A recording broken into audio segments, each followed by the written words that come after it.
모든 사람들은 다 욕망을 갖게 되어 있습니다.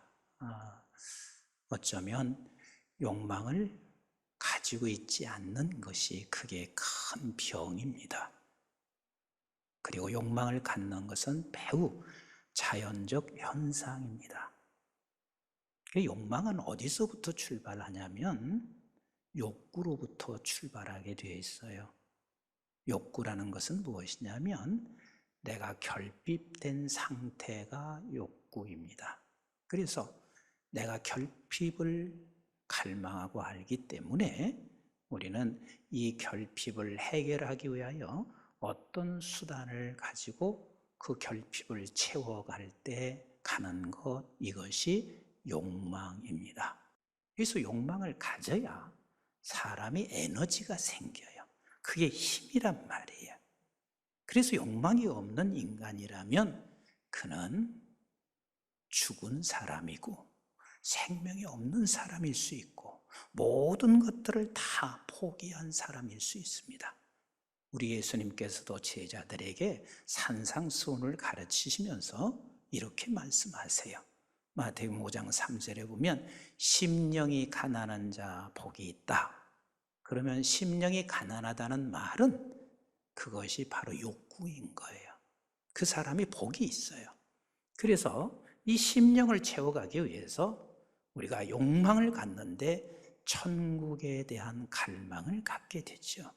마태복음 5장 6절에도 의에 줄이고 목마른 자는 복이 있다. 그러니까 의에 줄이고 목마른 것은 그게 욕구인 거예요. 그래서 내가 의의 사람으로 살기 위해서 우리는 갈망하고 그것을 채워가는 이 모든 과정들이 바로 욕망인 것입니다. 오늘 본문은 아비멜렉에 관한 이야기입니다. 그런데요, 아비멜렉이 하나도 좋은 것, 잘한 거 아무것도 없어요. 모두가 다 아비멜렉은 악한 것만 했습니다. 그런 아비멜렉에 관한 이야기를 그 소중한 성경에서, 한 구절도 소중한 성경에서 왜 이렇게 57절까지 9장 전체 길게 아비멜렉에 관한 이야기를 굳이 성경에 기록했어야 할까?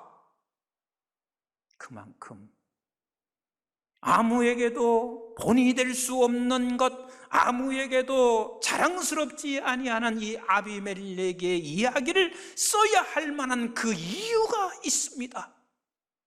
그 이유가 뭐냐면 이렇게 욕망을 절제하지 못하면 끝이 어떻다는 것을 하나님께서 우리에게 가르쳐 주시고 있으며, 우리가 이 욕망으로 어느 곳에 욕망으로 가야 하는지를 성경은 지금 말씀하고 싶은 거예요.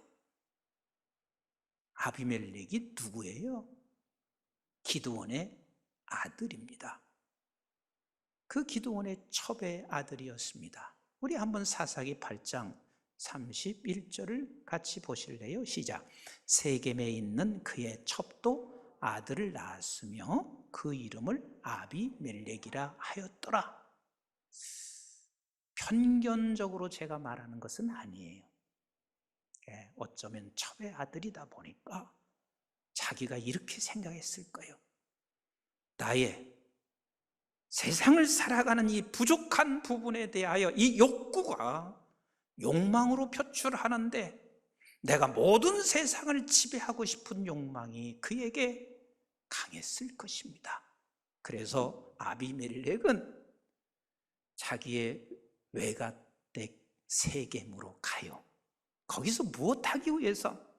나를 도와줄 수 있는 사람은 그래도 피부치니까 세겜에 가서 한 사람 한 사람을 꼬였을 것입니다. 그래도 이 많은 형제 중에서 내가 왕이 되어야지. 사실 기드온은 온 백성들이 그를 왕을 세우려고 했지만 기드온이 그걸 마다했습니다. 정치적으로 그랬든 아니면 신앙이 있어서 그랬든 어찌됐든 기드온은 그것을 마다하며 우리의 자손들까지도 왕이 되지 않기를 이야기했었는데, 이 아비멜렉이 당신이 왕이 되기 위하여 외갓집 세겜 사람을 다 꼬셨더니 세겜 사람도 들어보니 그럴듯했습니다. 그래서 이 세겜 사람들이 그에게 돈을, 신전에 있는 은 70을 그에게 주었습니다. 오늘 본문 조금 한번 앞에만 읽어볼까요? 1절부터 같이 읽어보겠어요. 시작. 여룹바알의 아들 아비멜렉이 세겜에 가서 그의 어머니의 형제에게 이르러 그들과 그의 외조부의 집에 온 가족에게 말하여 이르되, 청하노니 너희는 세겜의 모든 사람들의 귀에 말하라. 여룹바알의 아들 70명이 다 너희를 다스림과 한 사람이 너희를 다스림이 어느 것이 너희에게 나으냐? 또 나는 너희와 골육임을 기억하라 하니, 그의 어머니의 형제들이 그를 위하여 이 모든 말을 세겜의 모든 사람들의 귀에 말하며 그들의 마음이 아비멜렉에게로 기울여서 이르기를 그는 우리 형제라 하고 바알브릿 신전에서 은 70개를 내어 그에게 주매 아비멜렉이 그곳으로 방탕하고 경박한 사람들을 사서 자기를 따르게 하고, 은 70을 갖다가 한 일이 무엇이냐면, 경박한 자라는 말은 우리말로 말하면 두목깡패들이에요. 이 사람들 다 돈을 주고 산 거야. 그래서 사서 무엇하려고? 당신의 이복 형제들 다 죽이려고. 그래서 결국은 아비멜렉이 그 이복 형제를 다 죽여. 형제가 70명이야. 그런데 2명 남고 다 죽여. 하나는 자기야. 그리고 또 하나 남은 사람이 요담이라고 하는 이 사람은 도망쳐서 거기서 살아. 그래서 요담이 숨어져 있다가 그 소리를 들었어요. 자기 이복 형제들이 아비멜렉에 의해서 다 죽었다는 소리를 들었어요. 그래서 요담이 그림신산으로 올라가요. 우리 한번 7절 말씀 같이 읽어볼까요? 시작. 사람들이 요람에게 그 일을 알림해 요담이 그림신산 꼭대기로 가서 서서 그의 목소리를 높여 그에게 외쳐 이르되, 세겜 사람들아 내 말을 들으라. 그리하여야 하나님이 너의 말을 들으시리라. 8절 같이 봐요. 8절 시작. 하루는 나무들이 나가서 기름을 부어 자신들 위에 왕으로 삼으려 하여 감람나무에게 이르되, 너는 우리 위에 왕이 되라 하며, 9절 감람나무가 그에게 이르되, 내게 있는 나의 기름은 하나님과 사람을 영화롭게 하나니 내가 어찌 그것을 버리고 가시나무를 위해 우쭐대리요 한저라. 그랬습니다. 지금 요담이 그림신산에서 올라가서 세겜 백성들에게 외치고 있습니다. 들으라, 내 말을 들으라. 그리고 나서 비유로 지금 설명하고 있는 거예요. 감람나무에게 가서 그 감람나무에게 우리의 왕이 되세요 하고 그렇게 요청을 했더니, 이 감람나무, 올리브나무가 하는 이야기가 무슨 얘기를 하냐면, 아니 나는 왕이 되면 안 돼. 왜냐하면 나는 내가 기름을 짜서 이 백성들 사람들에게 행복하게 하고 먹여줘야 하는데 내가 왕이 되면 안 돼 하고 거절했다. 그리고 2번째 또 비유를 설명하고 있어요. 그 다음에 무화과 나무에 가서 우리의 왕이 되주세요 이렇게 이야기를 하니까, 이 무화과 나무 역시 하는 이야기가, 나는 내가 열매를 맺어서 우리 백성들에게 이 열매를 먹게 해야 하거늘 내가 무슨 왕이 될 것이냐 하면서 그걸 거절해요. 포도나무에 가서 또 다시 말해요. 포도나무여 우리의 왕이 되소서. 그러니까 포도나무도 역시 하는 이야기가, 내가 이 열매를 통하여 많은 백성들에게 좋은 음료와 좋은 것을 주거늘 내가 어찌해서 내가 이 왕이 되겠는가? 나는 않는다. 4번째 가시나무에게 가서 말을 해요. 우리의 왕이 되소서. 그랬더니 가시나무가 우쭐대면서 이렇게 말합니다. 너희들이 나에게 왕이 되라 하니 나는 왕이 되겠다. 그래서 이 가시나무 밑에 모든 덤불들이 있는데 그 가시나무 밑에 있는 덤불들을 결국은 불에 태워서 전부 다 태워버리게 된다는 비유로 지금 세겜 사람에게 말을 하고 있는데, 이 가시나무가 누구냐면 아비멜렉이야. 그리고 그 밑에 있는 너희들 세겜 사람들이야. 그래서 결국 너희들은 종국에 가서는 불로 타서 아무것도 없는 그 상황이 여러분들에게 될 것이라는 것을 외치고 있습니다. 즉, 성경에서 말하고 있는 것은 이 욕망이 불로 타서 하나님의 진노로 심판받아 끝난다는 것을 설명하고 있습니다. 인간 세상에서 그 어느 것도 이렇지 않은 역사는 없어요.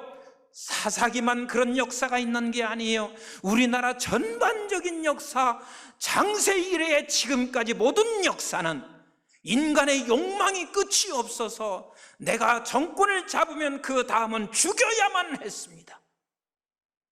인간의 욕망이라는 것은 잘 사용하면 그것이 우리에게 생명이 될 수 있고 힘이 될 수 있고 에너지가 될 수 있지만, 이것이 잘못된 욕망이거나 아니면 절제하지 못하는 욕망이 되면 나도 망하고 사람을 죽이는 그런 자리로 우리를 끌고 가게 되어 있습니다. 그러면 우리는 어떻게 이 욕망을 절제할 수 있을까요? 이 세상에 살아가는데 우리의 욕망, 결핍돼서 우리가 이것을 갈망하며 채워가는 이 욕망을 어떻게 하면 우리는 이것을 절제할 수 있을까요? 세상 사람은 결코 불가능합니다. 수도에서 절제한다고 하지만 사실은 이건 한계가 있습니다. 어떤 사람만 가능할 수 있냐면 하늘로부터 온 하나님의 백성들만 가능합니다. 왠 줄 아세요? 하나님의 생명을 소유한 사람들에게, 우리에게 갈망할 수 있는 게 있습니다. 배고픈 게 있습니다. 그것이 바로 하나님의 나라입니다. 하나님의 나라에 대한 이 배고픔으로 인하여 우리는 그것을 욕망을 가지기 시작합니다. 그래서 우리의 삶과 재물이나 직장이나 내가 공부한 것이나 모든 것을, 이것을 채워가는 수단으로 쓰는 사람만이 욕망이 절제돼요. 이것이 우리 예수 그리스도가 그리하셨습니다. 하나님의 아들로 하나님의 나라에서 이 땅에 보내셔서, 우리 예수님의 배고픔이 뭔 줄 아세요? 우리 예수님의 배고픔은 세상 모두가 죄로 말미암아 다 어둠의 세계 속에서 저들이 전부 다 갇혀있는 그 모습을 바라보시고, 나의 배고픔은 이 세상 사람들을 건져내시는 이 욕망, 이것이 우리 예수님이 이 세상에 오셔서 가지고 있었던 단 한 가지였습니다. 그래서 요한복음 4장 32절로 34절에 이렇게 말씀하시는 거 아니겠어요? 시작. 이르시되 내게는 너희가 알지 못하는 먹을 양식이 있다. 세상 사람들은 모두가 다 지금 배고픈 것에 대한 이 배 때가 되면 지금 밥을 먹어야 되는 것만 생각하고 있을지 모르지만, 너희들이 알지 못하는 내 양식이 있다, 이리 말씀하세요. 그리고 33절 시작. 제자들이 서로 말하되 누가 잡수실 것을 갖다 드렸는가 하니, 여전히 세상 사람은 그것밖에는 몰라. 근데 34절 예수님이 이렇게 말씀하십니다. 시작. 예수께서 이르시되 나의 양식은 나를 보내신 이의 뜻을 행하며 그의 일을 온전히 이루는 이것이니라. 우리 주님은 양식이, 배고픔이 딴 게 아니었습니다. 주님의 욕구는 다른 게 아니었습니다. 아버지의 뜻을 이루어 온 세상을 건져내는 것이 우리 주님의 욕구였습니다. 그래서 그 욕구를 채우기 위한 것으로 욕망을 가지고 살아가시는 우리 주님, 그래서 결국은 십자가 위에서 죽으시는 그 순간까지도 우리 주님은 이 세상의 욕망을 갖고 있는 것이 아니라 마지막까지 하나님의 욕망을 채워가는 것으로 우리 주님은 마지막을 십자가에서 살아가십니다. 우리 한번 요한복음 19장 28절 보세요. 시작. 그 후에 예수께서 모든 일이 이미 이루어진 줄 아시고 성경을 응하게 하려 하사 이르시되 내가 목마르다 하시니, 여러분, 주님이 지금 십자가에서 목마르다 하는 말은 십자가의 이 고통 속에서 주님의 목마름은 내가 살고 싶은 목마름이 아닌 거요. 십자가 위에서의 목마름은 우리가 먹고 있는 이런 정도의 물을 지금 얘기하는 것이 아니에요. 성경을 이루는 것이 주님의 목마름이었습니다. 끝까지 주님은 이게 목마름이요. 그래서 하나님의 나라를 이루는 욕망밖에는 주님이 없어요. 그건 세상 사람 모르잖아요.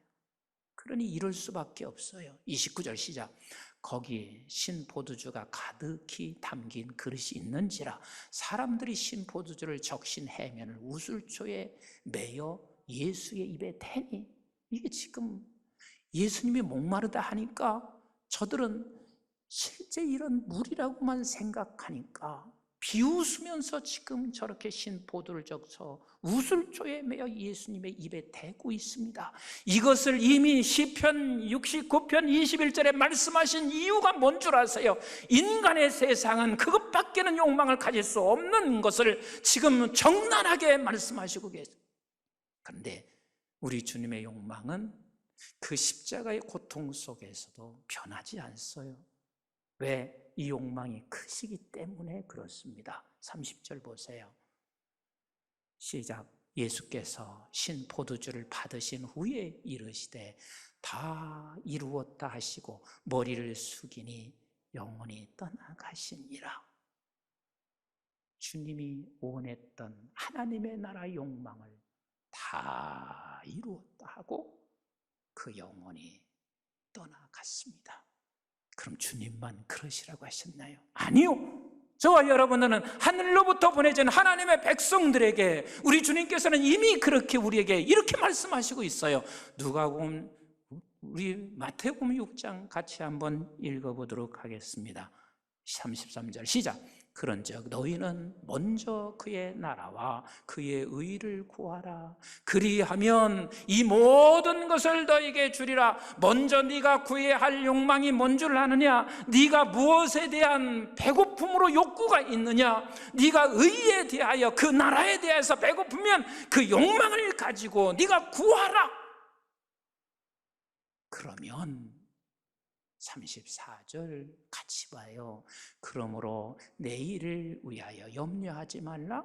내일 일은 내일이 염려할 것이요 한날의 괴로움은 그날로 족하니라. 사람을 벌써 아신 거요. 내일 염려하게 되면 너는 이제는 세상의 욕망으로 기울어질 수밖에 없다는 것을 아시는 주님, 그러므로 내가 내일 일을 염려하지 말라라고 우리에게 말씀하시고 계신 거예요. 그래서 로마서 14장 8절에 하나님의 사람들은 이렇게 살아가기를 하나님께서 우리에게 가르쳐 주시고 있는 거예요. 시작. 우리가 살아도 주를 위하여 살고 죽어도 주를 위하여 죽나니 그러므로 사나 죽으나 우리가 주의 것이로다. 주의 것이로다.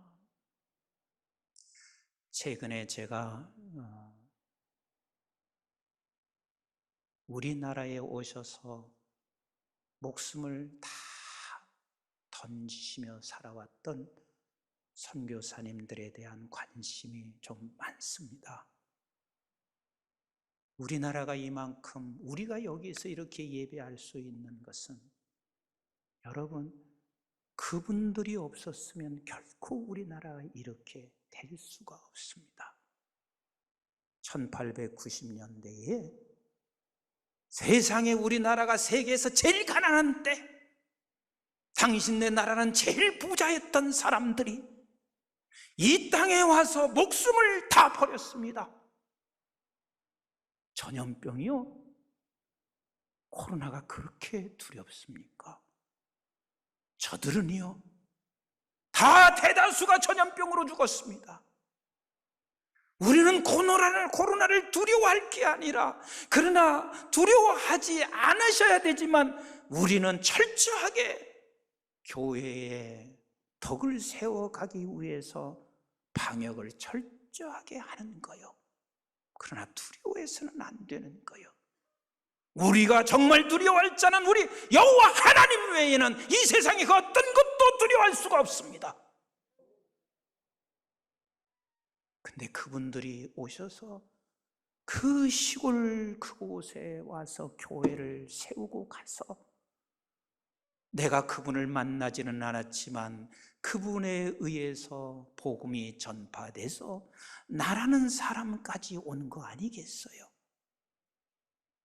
최근에 닥터 훌 조선 회구라고 하는 책을 잠깐 제가 접했습니다.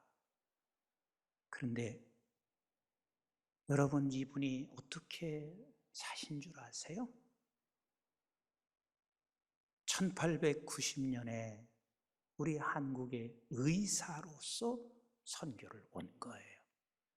세상에, 그건요 상상할 수 없는 거예요. 지금의 한국이 아니잖아요. 의사로서 왔어요. 그 다음에 로제트 쇼드 홀이라고 하는 여인과 결혼을 합니다. 그리고 결혼해서 아들을 하나 낳고, 그리고 나서 둘째가 뱄을 때, 결혼하고 2년 됐을 때입니다. 남편이 죽었습니다. 무엇으로 죽은 줄 아세요? 전염병으로 죽었습니다.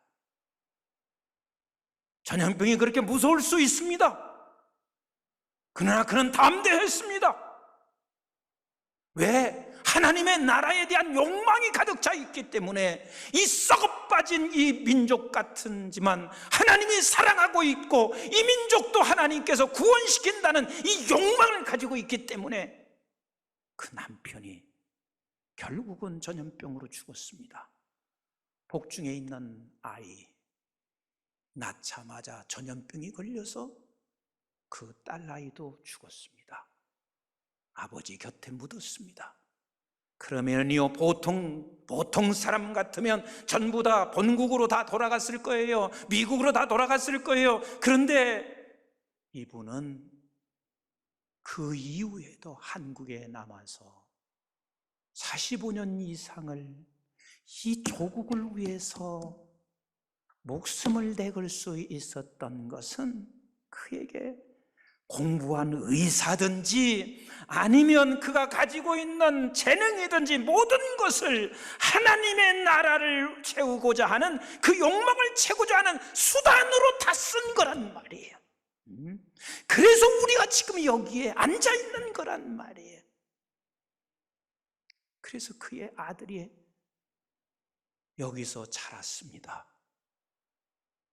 피를 볼 수 없는 사람 중에 하나였는데요, 하도 결핵과 전염병으로 죽어가는 사람이 많으니까 이 아들이 당신도 의사가 돼서 이 한국을 위해서 살겠다고, 그래서 당신도 의사가 됐는데요, 여러분, 일제 때요, 세상에 추방당하고 감옥에 가고 그 수모를 겪으면서 이 땅에 하나님의 나라를 세워가기 위하여 그렇게 죽은 사람들이 한둘이 아닙니다.